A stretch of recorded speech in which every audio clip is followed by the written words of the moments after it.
എന്നല്ല, ആരാ മനസ്സിലായില്ല. കാർത്തുമ്പി. ആരും കാറ് തുപ്പിയൊന്നുമില്ല. എന്റെ പേരാ ഞാൻ പറഞ്ഞത്, കാർത്തുമ്പിന്ന്. നിന്റെ പേര് ഊരുമെന്ന് എനിക്കറിയണ്ട. എന്തിനാ വണ്ടി കയറിയിരിക്കുന്നതാ ചോദിച്ചേ? എന്നോട് കേറിയിരുന്നോളം പറഞ്ഞു. ആര്? ആ, ഒരു കിളവൻ. അങ്ങനെ ഒരു കിളവൻ പറഞ്ഞാ കേറിയിരിക്കാനുള്ള വണ്ടി ഒന്നുമില്ല, ഇങ്ങോട്ട് ഇറങ്ങ. പിന്നെന്തിനാ കാശ് എണ്ണി വാങ്ങിച്ചത്? ആര്? ഒരമ്മാവൻ. ഏതമ്മാവൻ? എനിക്കൊന്നും അറിഞ്ഞൂടാ, പോയി ചോദിക്ക്. അയാളാ ഷാപ്പിലുണ്ട്. ദേ വരുന്നു, അങ്ങോട്ട് ചോദിച്ചോളൂ. എന്താ ചോദിക്കണമെന്ന് വെച്ചാ.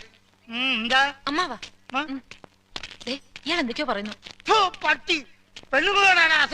മര്യാദയ്ക്ക് സംസാരിച്ച് ചവിട്ടേണ്ട. ഇയാളാണോ ഈ പെണ്ണിന്റെ കാശ് വാങ്ങിയത്? അമ്മാവൻ കാശൊന്നും വാങ്ങിയില്ല. അമ്മാവൻ കാശ് വാങ്ങിച്ചത് പിന്നെ ഇയാളാ? ഇത് എന്റെ അമ്മാവനാ. പിന്നെ അമ്മാവൻ കാശ് വാങ്ങിച്ചില്ലെന്ന് പറഞ്ഞു. അമ്മാവൻ കാശ് വാങ്ങിന്ന് പറഞ്ഞത് ശരിയാ, പക്ഷേ ഞാൻ എപ്പോഴാണ് കാശ് വാങ്ങിച്ചത്? അമ്മാവൻ കാശ് വാങ്ങിന്നല്ല ഞാൻ പറഞ്ഞത്. പറഞ്ഞു അമ്മാവൻ കാശ് വാങ്ങിച്ചെന്ന് പറഞ്ഞു. എന്റെ അമ്മാവൻ കാശ് വാങ്ങിന്നല്ല ഞാൻ